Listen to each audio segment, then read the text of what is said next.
وقت وقت کی بات ہے، اس وقت شوٹنگ ہو رہی تھی مگر اب فلم مکمل ہو کر ریلیز ہو چکی ہے۔ سلیمان کندھے اچکا کر بولا۔ دفتر کمرے کا دروازہ کھلا اور 4 آدمی اندر گھس آئے۔ ان کے پاس ریوالور تھے۔ ایک نے عمران پر فائر کیا اور عمران کے ہاتھوں سے ریوالور نکل گیا۔ گولی اس کے ہاتھ کو چھوتی ہوئی نکل گئی تھی۔ باز نے ہاتھ نیچے گرائے اور آگے بڑھتے ہوئے کہا، اسے بھی باندھ ڈالو، بہت بڑا جاسوس بنتا تھا حرامی۔ عمران کو اس کی گالی سن کر بہت غصہ آیا اور اس نے ریوالور برداروں کی پرواہ نہ کرتے ہوئے باز پر چھلانگ لگا دی۔ دونوں فرش پر گرے۔ ریوالور بردان ان کی طرف لپکے اور 2 آدمیوں نے عمران کو بازوؤں سے پکڑ کر پیچھے کھینچ لیا، مگر یہ ان کی غلطی تھی۔ عمران نے فوراً یہ ایک کی ناک پر مکہ رسید کرتے ہوئے دوسرے کے پیٹ میں گھٹنا رسید کر دیا۔ دونوں بلبلاتے ہوئے پیچھے ہٹے تو عمران نے باز پر چست کی۔ وہ جو فرش سے اٹھ رہا تھا وہ پھر گر پڑا۔ دیکھتے کیا ہو، گولی مار دو اسے، مارگریٹ نے چلا کر اپنے ساتھیوں سے کہا۔ سلیمان دبے پاؤں مارگریٹ کے قریب آ گیا۔ دوسرے ہیلا میں پیچھے سے اس نے مارگریٹ کی کمر پر لات رسید کی اور وہ چیختی ہوئی منہ کے بل فرش پر جا پڑی۔ عمران نے ایک نظر اس کی طرف دیکھا اور اسی لمحے باز نے اسے خود پر سے اچھال دیا۔ عمران بائیں سمت گرا مگر فوراً ہی کروٹ بدل کر باز کے پاس پہنچا اور باز کے پاہیلوں میں مکہ رسید کر دیا۔ باز کی چیخ نکل گئی۔ اسی لمحے دونوں آدمیوں نے سنبھل کر اس پر حملہ کر دیا۔ عمران یکدم اٹھا اور ایک کے پیٹ میں ٹکر رسید کرتے ہوئے دوسرے کی کن پٹی پر مکہ رسید کیا۔ وہ آدمی کٹے ہوئے شہتیر کی مانند گرا جبکہ دوسرا پیٹ پکڑے درخت سے ٹکراتا ہوا فرش پر بیٹھتا چلا گیا۔ باز فرش سے اٹھا اور ریوالور برداروں سے گرا کر کہا، ختم کر دو اسے۔ دونوں ریوالور برداروں نے بیک وقت فائر کیے۔ اس ضلع میں عمران نے باز پر چھلانگ لگائی۔ دونوں ریوالوروں کی گولیاں دیوار سے جا ٹکرائیں مگر فوراً ہی انہوں نے دوبارہ فائر کر دیے۔ دوسرے ہیلا میں عمران اور باز فرش پر آ گرے اور فرش پر تیزی سے خون پھیلتا چلا گیا۔ سیٹی کی آواز پھیلتے ہی تمام افراد کی نگاہیں ٹرانسمیٹر اسکرین کی طرف اٹھ گئیں۔ بیگر نے بڑھ کر ٹرانسمیٹر آن کیا اور اسکرین روشن ہو گئی۔ اس بار نقاب پوش کی بجائے ایک لڑکی کا دلکش چہرہ نظر آ رہا تھا۔ ہیلو بیگر، معلوم ہوتا ہے یہاں چند لمحے پہلے ہنگامہ ہو رہا تھا، لڑکی نے مسکرا کر کہا۔ یقیناً وہ اس کیبن کا منظر کسی اسکرین پر دیکھ رہی تھی اور کیپٹن بابر کے لیے یہ بات خاصی حیرت انگیز تھی۔ تمہارا خیال درست ہے مس کیلی، بیکر نے مسکرا کر کہا اور پورا واقعہ بیان کرنے لگا۔ کیپٹن بابر محسوس کر رہا تھا کہ کیلی کی نگاہیں اسی پر مرکوز ہیں اور وہ دھیرے سے مسکرا دیا۔ لیکن پھر اسے حیرت کا ایک اور جھٹکا لگا کہ جواب میں وہ لڑکی بھی مسکرا دی تھی۔ کیپٹن بابر، بیکر کے خاموش ہونے پر کیلی نے براہ راست اسے مخاطب کیا۔ لبوں پر بدستور مسکراہٹ تھی۔ یس مس کیلی، کیپٹن بابر نے کہا، براہ کرم تم آرام سے رہو، جھگڑا کرنے کا کوئی فائدہ نہیں۔ ہنگامہ سے یہ ممکن ہے کہ ان کے ساتھ تم بھی تباہ ہو جاؤ، مگر تم آبدوز کے سارے افراد کو ہلاک کر کے اس پر قبضہ کر لو تو بھی ہماری مرضی کے بعد تم آبدوز کو واپس یا کہیں اور نہیں لے جا سکتے۔ ہمارے پاس ایسے جدید سائنسی ذرائع ہیں کہ ہم آبدوز کو اپنی طرف کھینچ سکیں یا فوری طور پر تباہ کر دیں۔ پھر تمہیں یہ بھی دماغ سے وہم نکال دینا چاہیے کہ تمہیں یہاں ہلاک کرنے کے لیے لایا جا رہا ہے۔ یہ کام آبا جان میں یا آبدوز میں بھی ہو سکتا تھا۔ میں پوچھ سکتا ہوں مجھے وہاں کیوں لے جایا جا رہا ہے؟ کیپٹن نے مسکراتے ہوئے پوچھا۔ تم اپنے جہاز کی گمشدگی کا راز معلوم کرنے اس مہم پر نکلے تھے اور تمہیں یہ راز بتانے کے لیے یہاں لایا جا رہا ہے، لیکن یہ راز تم اپنے تک ہی محدود رکھ سکو گے کیونکہ یہاں سے تمہاری واپسی ناممکن ہے۔ بیرونی دنیا سے تمہارا رابطہ منقطع رہے گا۔ یہاں کوئی اپنی مرضی سے نہیں آ سکتا، نہ اپنی مرضی سے جا سکتا ہے، اس نے بتایا۔ شکریہ مس کیلی، کیپٹن بابر اس کے لہجے کی نرمی محسوس کرتے ہوئے بولا۔ میں کوشش کروں گا کہ وہاں پہنچ کر تمہارا دعویٰ غلط ثابت کر سکوں۔ مجھے تمہارے مقابلے میں اپنی شکست پر خوشی ہوگی، کیلی نے کہا اور کیبن میں موجود تینوں آدمی معنی خیز نظروں سے ایک دوسرے کو دیکھنے لگے۔ کیپٹن بابر بھی اس کی بات پر چونکے بغیر نہ رہ سکا تھا۔ مسٹر بیگر، میں نے تمہارے باس کو حکم سنانے کے لیے کال کیا تھا، کیلی کی آواز سنائی دی۔ میں متوجہ ہوں مس کیلی، بیگر جلدی سے بولا۔ باس کا حکم ہے کہ کیپٹن بابر کو بے ہوش کر دیا جائے۔ منزل پر پہنچنے کے 1 گھنٹے بعد ہی اسے ہوش میں آنا چاہیے۔ یہ حکم احتیاطی تدابیر کے سلسلے میں ہے۔ کیپٹن بابر کو کوئی تکلیف نہیں پہنچنی چاہیے اور اگر یہ دوبارہ فرار ہونے کی کوشش کرے تو پھر۔ فلپ نے پہلی بار زبان کھولی۔ نہیں مسٹر فلپ، بے ہوشی کی حالت میں کوئی آدمی فرار تو کیا اپنی جگہ سے حرکت بھی نہیں کر سکتا، کیلی نے ہنس کر کہا اور وہ تینوں بھی ہنس پڑے۔ البتہ کیپٹن بابر مسکرا دیا۔ کیلی نے ایک بار پھر کیپٹن بابر کی طرف دیکھا۔ اچھا کیپٹن، اللہ حافظ، مجھے امید ہے تم باخیریت یہاں پہنچ جاؤ گے۔ اس کے ساتھ اس کی تصویر غائب ہو گئی اور اسکرین تاریک ہوتا چلا گیا۔ کیپٹن بابر الجھن میں پڑ گیا تھا کہ معاملہ کیا ہے۔ کیلی نے صرف اسے کیوں اللہ حافظ کہا اور وہ کیوں اس کے ہاتھوں شکست ہونے پر خوش ہوگی۔ معلوم ہوتا ہے مس کیلی کیپٹن کو پسند کرنے لگی ہے، بیگر نے ٹرانسمیٹر اسکرین کا بٹن آف کرتے ہوئے کہا۔ ہاں، کافی مہربان نظر آ رہی تھی وہ، فلپ نے معنی خیز مسکراہٹ کے ساتھ کہا۔ پچھتائے کی بیچاری، چارلس کندھے اچکائے ہوئے بولا۔ کیپٹن، تم نے مس کیلی کا حکم سن لیا ہے، اب کیسے بے ہوش ہونا ہے؟ ہونا پسند کرو گے؟ بیگر نے پوچھا۔ مجھے کتنی دیر بے ہوش رہنا پڑے گا؟ کیپٹن نے پوچھا۔ زیادہ سے زیادہ 24 گھنٹے۔ بیگر بولا۔ ٹھیک ہے، جو دل چاہے طریقہ اختیار کرو، وہ لاپرواہی سے بولا اور فرش پر پڑے چیرارڈ کو دیکھنے لگا جو بے ہوش تھا۔ اس کے سر سے خون کا اخراج بند ہو چکا تھا۔ چارلس نے چیرارڈ کو اٹھا کر ایک بستر پر ڈالا اور اس کی مرہم پٹی کرنے لگا۔ بیگر نے فرسٹ ایڈ باکس سے ایک سرنج میں انجیکشن بھرا اور کیپٹن کے پاس پہنچ گیا۔ ٹھہرو، مجھے پانی تو پینے دو، کیپٹن نے مسکرا کر کہا۔ بیگر نے سرنج اس کے قریب میز پر رکھی اور ایک کونے میں پڑی پانی کی ٹینکی سے گلاس بھر لایا۔ گلاس اس نے کیپٹن کو تھمایا ہی تھا کہ چارلس کی آواز ابھری۔ اوہ، تو ختم ہو گیا؟ اس کی بات سن کر فلپ اور بیگر تیر کی مانند اس کے قریب پہنچے اور جیرالڈ کا جائزہ لینے لگے۔ شاید دماغی چوٹ، فلپ نے کہنا چاہا۔ اوہ، مگر ابھی تو یہ زندہ تھا، بیگر اس کی بات کاٹ کر بولا۔ ہاں، جب میں نے اسے اٹھا کر بستر پر ڈالا تو یہ سانس لے رہا تھا، ابھی دم توڑا ہے، چارلس بولا۔ پھر وہ تینوں مڑ کر خونخوار نگاہوں سے کیپٹن بابر کو دیکھنے لگے۔ اس نے ابھی تک پانی نہیں پیا تھا۔ کیا ہوا ہے؟ اس نے حیرت سے پوچھا۔ یہ مر گیا ہے، بیگر اس کی طرف مڑتا ہوا بولا۔ یہ سنتے ہی کیپٹن بابر نے اس انداز سے بدحواسی ظاہر کی کہ اس کے ہاتھ سے گلاس چھوٹ کر فرش پر گرا اور ٹوٹ گیا۔ اوہ، ویری بیڈ، وہ ندامت آمیز لہجے میں بولا۔ میرا مقصد اسے ہلاک کرنا نہیں تھا۔ خیر، اگر باس کو تمہاری زندگی کی ضرورت نہ ہوتی تو ہم انتقاماً تمہیں ابھی ہلاک کر ڈالتے۔ اتنا کہہ کر اس نے سرنج اٹھائی اور کیپٹن بابر کے بازو میں انجیکشن لگانے لگا۔ سفید سیاہ خیال کیپٹن کے بازو میں داخل ہو گیا اور اس نے سوئی باہر نکال لی۔ کیپٹن بابر کرسی پر بیٹھے بیٹھے جمنے لگا۔ ایک دو لمحوں بعد وہ کٹے ہوئے شتیر کی مانند فرش پر آ گرا۔ خس مخس جاں بحق۔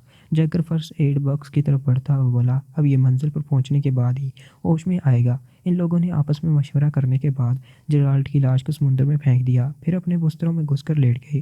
کچھ دیر تو وہ باتیں کرتے رہے، پھر بیگر کو کوئی خیال آیا۔ وہ اٹھا اور ٹرانسمیٹر آن کر کے مس کیلی کو کال کرنے لگا۔ جلدی اسکرین پر کیلی کی تصویر ابھر آئی۔ یس مسٹر بیگر، کو کیا بات ہے؟ کیلی نے فرش پر پڑے کیپٹن بابر کو دیکھتے ہوئے پوچھا۔ جیرالڈ نے دم توڑ دیا ہے اور ہم نے اس کی لاش سمندر کی نظر کر دی ہے، باس کو اطلاع دے دی جائے۔ بیگر کی بات سن کر کیلی نے سر ہلایا اور بولے ٹھیک ہے، اور کچھ نہیں شکریہ، بیگر نے کہا اور کیلی کی تصویر اسکرین سے غائب ہوگی۔ بیگر ٹرانسمیٹر بند کر کے بستر پر آ لیٹا۔ آدھے گھنٹے بعد ان تینوں کے کیبن میں کراٹے گونج رہے تھے۔ مزید 15 منٹ بعد فرش پر اوندے منہ پڑے کیپٹن بابر کے جسم میں حرکت ہوئی اور وہ 24 گھنٹے گزرنے سے پہلے ہی اٹھ بیٹھا۔ اس کے لبوں پر پرسرار سی مسکراہٹ پھیلی ہوئی تھی۔ کھڑے ہو کر وہ احتیاط سے چارلس کی طرف بڑھتا چلا گیا۔ تنویر اور کھاور ابھی سنبھلے ہی نہ پائے تھے کہ راستہ روکنے والی کار سے 3 مشین گن بردار نکل آئے۔ ان کے چہروں پر سیاہ نقاب تھے، مگر پیشانی اور بالوں کی رنگت انہیں یورپین ظاہر کر رہی تھی۔ انہیں دیکھ کر ٹیکسی ڈرائیور بوکھلا گیا اور ٹیکسی سے چھلانگ لگا دی، لیکن اس سے پہلے کہ وہ درختوں تک پہنچتا ایک مشین گن گرجا اور وہ چیختا ہوا گر پڑا۔ تنویر اور کھاور سمجھ گئے تھے کہ وہ لوگ دشمن ہیں، مگر ان کے پاس ریوالور تھے، جبکہ دشمن مشین گنوں سے لیس تھے۔ مزاحمت کرنا فضول تھا۔ باہر نکل آؤ، ان میں سے ایک گرا کر بولا۔ جلدی کرو، اور وہ دونوں ٹیکسی سے اتر آئے۔ سرخ کوٹ والے نقاب پوش نے اپنی کار کی طرف اشارہ کرتے ہوئے کہا، چلو کار میں بیٹھو، کوئی غلط حرکت کی تو بھون دیے جاؤ گے۔ اس وقت ہم فاسٹ ایکشن میں ہیں اور گولی چلانے میں ذرا بھی سستی نہیں کریں گے۔ تمہیں ہمیں کہاں لے جاؤ گے جناب ایکشن؟ تنویر نے تنزیہ لہجے میں کہا، جہاں تمہارے اگلے ساتھی کو لے جایا جائے گا۔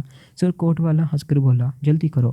وہ ان کی مشین گنوں کے گھیرے میں کار کے پاس آئے۔ تنویر کو فرنٹ سیٹ پر بٹھا دیا گیا، جبکہ کھاور کو پچھلی نشست پر 2 آدمی بیٹھ کر پیڑ گئے اور سرخ کوٹ والے نے ڈرائیونگ سیٹ سنبھال لی۔ چند لمحوں بعد کار شہر کی طرف دوڑ رہی تھی۔ پچھلی سیٹ پر بیٹھے نقاب پوشوں میں سے ایک نے کھاور کے پہلو سے گن لگا رکھی تھی اور دوسرے نے آگے بیٹھے تنویر کی گڈی سے کن کور کر رکھا تھا۔ دفتن کار میں سیٹی کی آواز پھیلنے لگی۔ ڈرائیور نے جلدی سے ڈیش بورڈ کا خانہ کھول کر اندر رکھے ٹرانسمیٹر کا واش بٹن آن کر دیا۔ سیٹی کی آواز معلوم ہو گئی اور ایک مردانہ آواز سنائی دینے لگی، ہیلو برجر، پینتھر کالنگ۔ یس پینتھر، راجر اٹینڈنگ۔ ڈرائیور نے جواب دیا۔ کیا پوزیشن ہے؟ پوچھا گیا۔ ہم نے ان دونوں کو پکڑ لیا ہے اور اب وہ ہماری گرفت میں ہے۔ اور تیسرے کا کیا بنا؟ وہ بھی پاس ہے، میں واپس آ رہا ہوں، دوسری جانب سے پینتھر نے ہنس کر کہا اور ٹرانسمیٹر خاموش ہو گیا۔ کھاور اور تنویر سمجھ گئے کہ ان کی طرح چوہان بھی پھنس چکا ہے۔ چوہان اکیلا تھا جبکہ وہ 2 تھے اور کوشش کر کے ان تینوں نقاب پوشوں پر قابو پا سکتے تھے۔ کھاور، کیا خیال ہے؟ تنویر نے اردو میں پوچھا۔ بہت نیک، میں تیار ہوں، کھاور نے جواباً مسکرا کر کہا۔ اپنی زبان میں باتیں نہ کرو، برجر نے تنویر کو گھورتے ہوئے کہا اور پھر سامنے دیکھنے لگا۔ ٹھیک ہے، اگلے موڑ پر، تنویر نے اردو میں ہی کہا۔ Reagan, number 2 formula. برجر،